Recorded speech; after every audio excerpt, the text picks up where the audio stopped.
Are the Sharks' dark days finally over? After years of playoff heartbreak, being bogged down by bloated contracts, blind management refusing to see the need for a rebuild, and delaying the inevitable until we finally hit rock bottom, I finally feel safe and confident in saying, fellow Sharks fans, there is light at the end of the tunnel.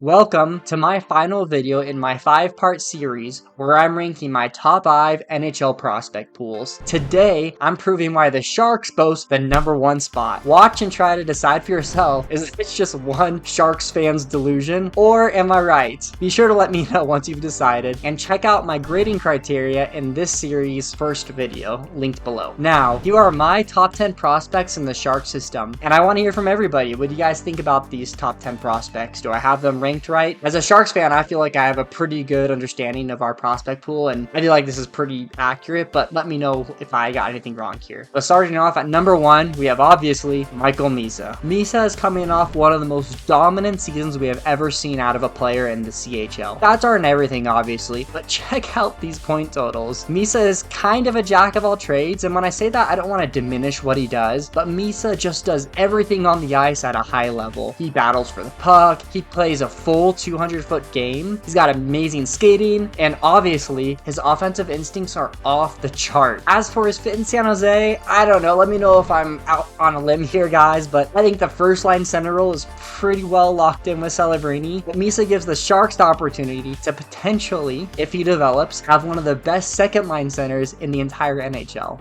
Recording this video, Misa still hasn't signed his ELC yet, so it remains up in the air if he's gonna play with the Sharks, go to college maybe, or return to Saginaw. But I don't think there's anything for him else to accomplish in the OHL. He's already dominated the game there. So if I were to guess, I think he's gonna play for San Jose this year, and I couldn't be more excited to watch the Sharks with Misa on the team. Next is Sam Dickinson. And okay, I'll say it, I was more of a Z Bouillon fan, so I couldn't believe it when both Dickinson and Bouillon were both available for the Sharks at pick 11 in the 2024 draft. I was a little bummed we didn't end up choosing Bouillon at the time, but Dickinson has completely won me over. Guys, just watch this 6'3" man skate like the wind, bring the puck 200 feet up the ice, and drive offense. I don't think I'm crazy when I say that Dickinson drove the offense of the Memorial Cup champions London Knights. As a defender, London fans, let me know if I'm wrong there. Dickinson sometimes lacks awareness, especially when playing the puck from his own zone, but I have no doubt that he'll round that out of his game. Dickinson is just dripping with the tools and God-given talent that makes me stoked to see what he can develop into. Like Misa, Dickinson is in this awkward spot where he can either go back to the OHL and dominate or play up with the Sharks, and I think that's what he'll end up doing. 3, I have Yaroslav Askarov, the Sharks' crown jewel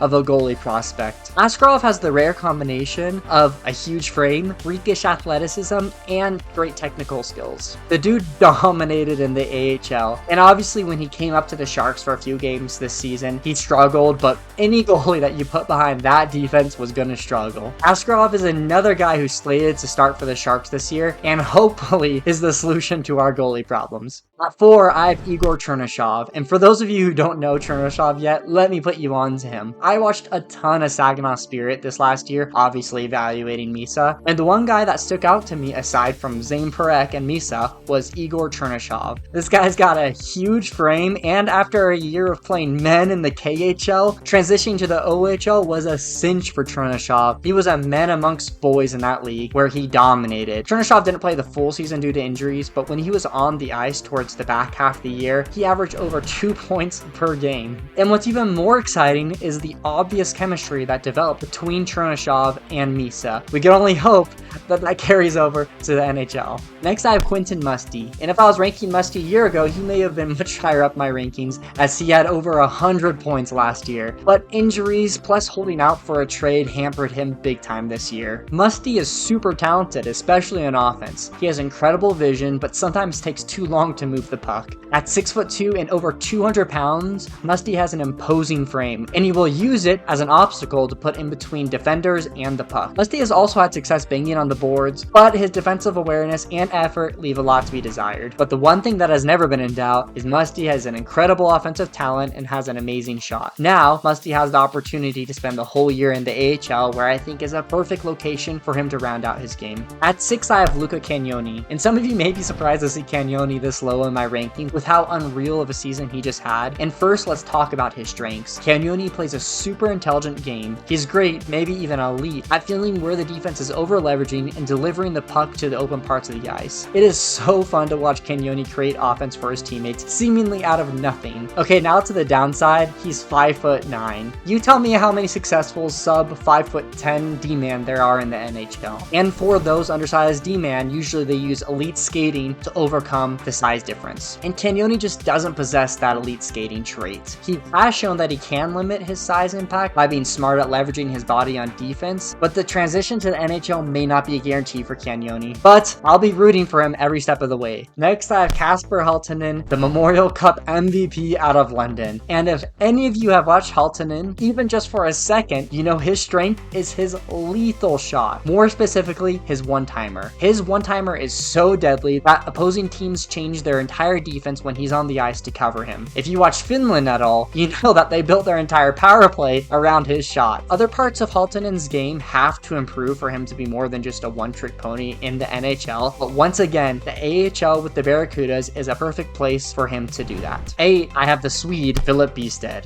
Bysted, I've heard it both ways. Any Swedes, let me know which one is the right one. But Bysted is a really solid puck moving forward. He's coming off a surprisingly productive year with the CUDA and the AHL. He's at his best when he has the puck on his stick driving towards the net. Bysted for me is a better playmaker than finisher, but he's got a deceptively quick release. He's the right height, but still on the wiry side. If Bysted can add some muscle and speed to his game, could have second or third line potential. At 9, I have Erik Polkamp, one of the prospects I am most excited for. I've always been a huge fan of Polkamp's game, and now, with an entire year in Denver without being in Zeev Buium's shadows, I can't wait to see what he can do. Polkamp may be a little undersized, but he is a thick dude and very hard to move off the puck. Polkamp possesses a super strong and heavy shot, and often is able to beat goalies even from a distance. Polkamp has really rounded out his game on the defensive side as well, and year to year, it has been amazing to see Polkamp's progression, and if that trajectory continues, he could definitely make an impact with the Sharks sometime soon, especially since he's at that coveted right shot D-man role, which the Sharks have so few of. At 10, to finish off the list, I have Cole McKinney, and McKinney was one of the Sharks' second round picks from this last year's draft, and he already possesses a pretty polished two-way game. McKinney's a competitive player, he can be on the penalty kill, he finishes his checks, he just does so many things right, and while he maybe doesn't possess that star player potential, he's definitely the type of player you can see slide into a middle six role. And like I always do, I have 3 honorable mentions, starting with Joshua Ravensbergen.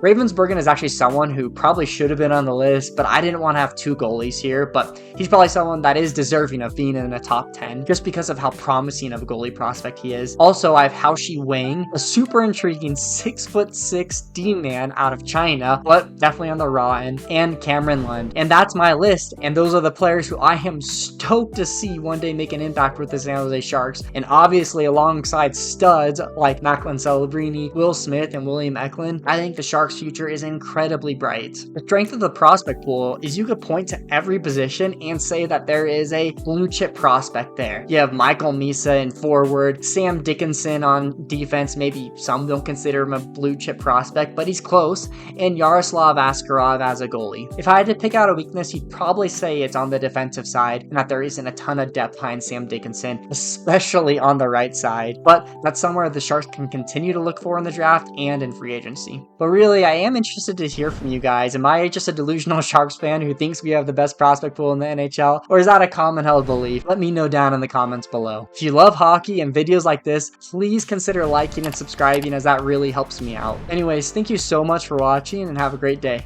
Bye.